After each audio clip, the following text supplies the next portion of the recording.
நம்ம இப்போ தென்னை மரம் எப்படி வரைகிறதுன்னு பார்க்க போகிறோம். இந்த டிசைனுக்கு நாங்கள் யூஸ் பண்ண போகிற பென்சில் பார்த்தீங்கன்னா 4B and 6B பென்சில். நீங்கள் எங்களோட ஹேண்ட் மூவ்மெண்ட்டும் நாங்கள் பென்சில் எப்படி பிடிச்சிருக்கோம் நோட் பண்ணிக்கிட்டே வாங்க. உங்களுக்கு இந்த டிசைன் பண்ணுறதுக்கு ரொம்ப ஈஸியாக இருக்கும். நம்ம டேரெக்டாக போய் டிசைனை பார்ப்போம். ஃப்ரெண்ட்ஸ் கவனிங்க, இன்னைக்கு நான் ஒரு தென்னை மரம் வரைஞ்சி காட்டுறேன். இயற்கை காட்சியில் வரக்கூடிய மரங்களில் இதுவும் ஒன்றுன்னு வச்சுக்கோங்களேன். இப்போ நான் முதல்ல 4B எடுத்துருக்கிறேன்.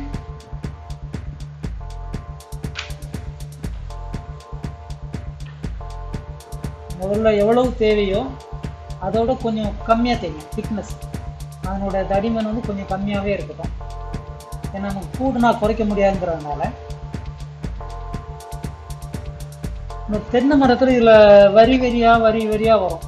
அது நம்ம சின்ன படமாக இருக்கிறதுனால இதில் காட்டலை. ஏன்னா இதில் வந்து அந்த ஓலைகள் எப்படி வரைகிறோங்கிறத முக்கியம். அதை வந்து நான் இப்போ வரைஞ்சி காட்டிடுறேன்.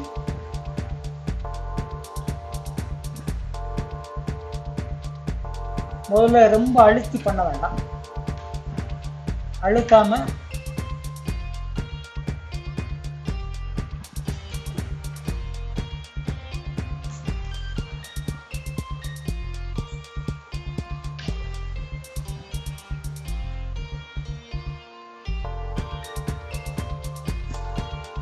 போட்டுட்டேன். அந்த தென்னை ஓலையுடைய மொத்த வடிவத்தை நான் இப்போ வெளிக்கோடில் போட்டிருக்கிறேன்.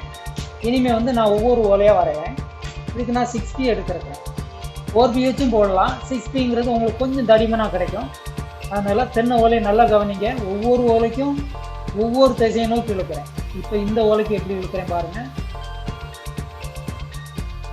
சுண்டி இழுக்கணும். அதாவது சுண்டுறதுங்கிறது வேற, இழுக்கிறது வேற. கவனிங்க, முடிக்கும் போது ஒவ்வொரு கோடும் முடியும் போது ஷார்ப்பாக முடியாது.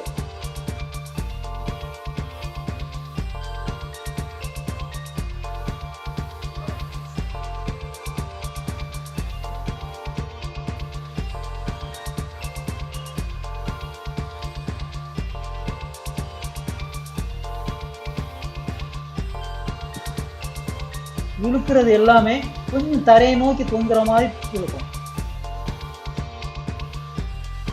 மரம் என்னதான் வளர்ந்திருந்தாலும் அந்த புவியீர்ப்பு விசை, அந்த விசையை நோக்கி எல்லாம் திரும்பி இருக்கிறோம்.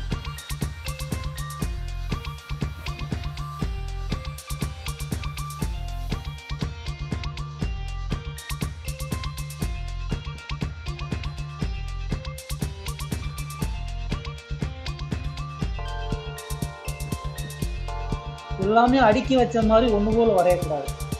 ஒரு சில ஓலை வந்து காற்றுல அசையலாம், ஒரு சிலது அப்படி தொங்குற மாதிரி இருக்கலாம்.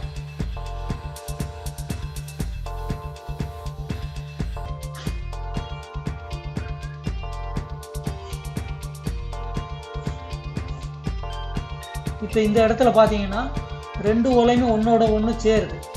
ஓவர்லாப்பிங்னு சொல்லுவோம் இல்லையா, அந்த மாதிரி அப்படித்தான் இருக்கணும். அதுக்காக ஒன்று ஒன்றே நம்ம தனியாக இருக்கணும், தனித்தனியாக வரையணும் அப்படின்னு காட்டக்கூடாது.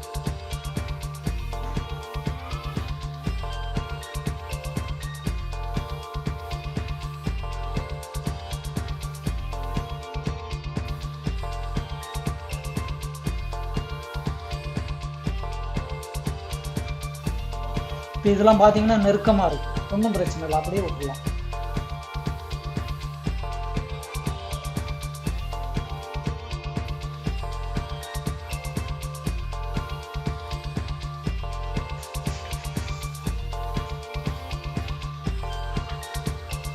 இப்போ நான் போட்ட ஓலை இங்கே நெருக்கமாக இருக்குது, இங்கே இடைவெளி கூட இருக்குது. இப்போ இதுக்கு பின்னாடி இருக்கிற ஏதோ ஒரு ஓலை அப்புறமா நம்ம வரையலாம். உதாரணத்துக்கு இந்த இருக்குது பின்னாடி மறைஞ்சிருக்கிறது, அதை நான் இப்போ புதுசாக இப்படி போடுறேன். அவ்வளோதான்.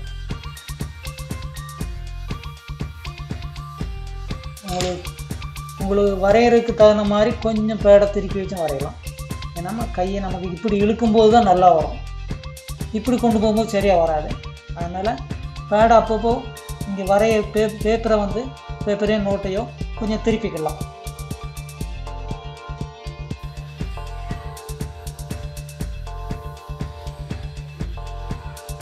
இப்போ நான் இதில் இழுக்கிறது கவனிங்க, இங்கே வேறு மாதிரி இருக்குது, இங்கே வேறு மாதிரி இருக்குது.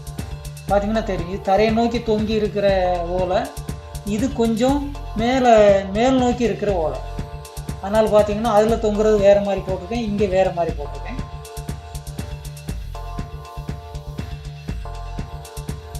இது இன்னும் வேறு மாதிரி இருக்குது.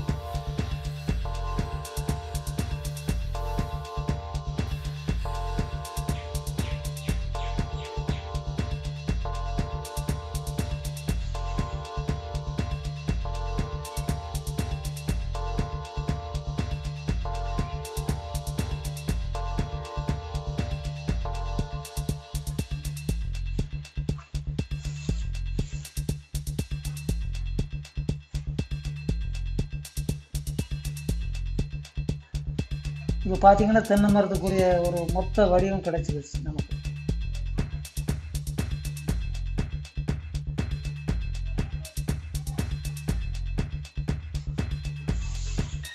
இப்போ புதுசாக இங்கே ஒன்று போடுறதுக்கு இடம் இருக்குது, போட்டுக்கலாம்.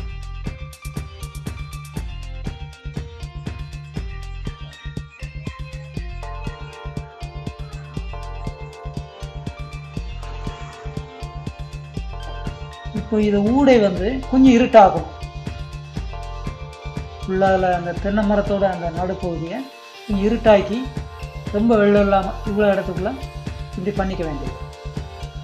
அதுக்கப்புறம் கொஞ்சம் லைட்டாக இருந்துச்சுன்னா அதை கொஞ்சம் ஷேட் வச்சு கூட்டிக்கோங்க.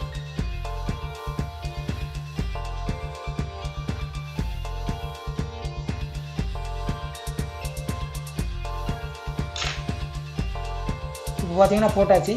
நம்ம எப்போ மரம் வரைஞ்சாலும் அந்த அடிப்பக்கத்தை வந்து தரையோடு சேர்ந்துருக்கிற மாதிரி பண்ணோம். சில புல் கல் இப்படி ஏதாவது போட்டுக்கலாம். இதாக இருக்குது. இப்போ தரையோடு சேர்ந்துருச்சு. கொஞ்சம் ஷேடை போட்டேன், ரொம்ப வெள்ளையாக இல்லாமல். ஏற்கனவே நான் முதல்ல சொன்ன மாதிரி இதில் உள்ள டீட்டெயில்ஸ் நம்ம காட்டலை. ஏன்னா மரம் சின்னதாக வரைஞ்சிருக்கிறோம், அதனால இதில் காட்ட வேண்டிய அவசியம் இல்லை. ஒருவேளை இதே மரத்தை சீனரில் பெருசாக வரைய வேண்டிச்சுன்னா அதில் தேவைப்படலாம். அதில் நம்ம பின்னாடி பார்த்துக்கிறோம். இப்போ பாருங்கள், தற்செயலாக இது 2 கொம்பு மாதிரி வந்துருச்சு. நான் நினச்சது இப்படி இன்னொன்று போடலாம் அப்படிங்கிற நான் நினைக்கிறேன் தான் இருக்குது. கொஞ்சம் சின்னது, அதையும் ரொம்ப நேராக போடக்கூடாது.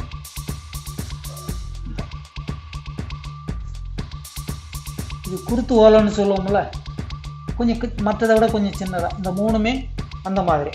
இப்போ பாருங்கள், முழு தென்னை மரம் வந்துருச்சு.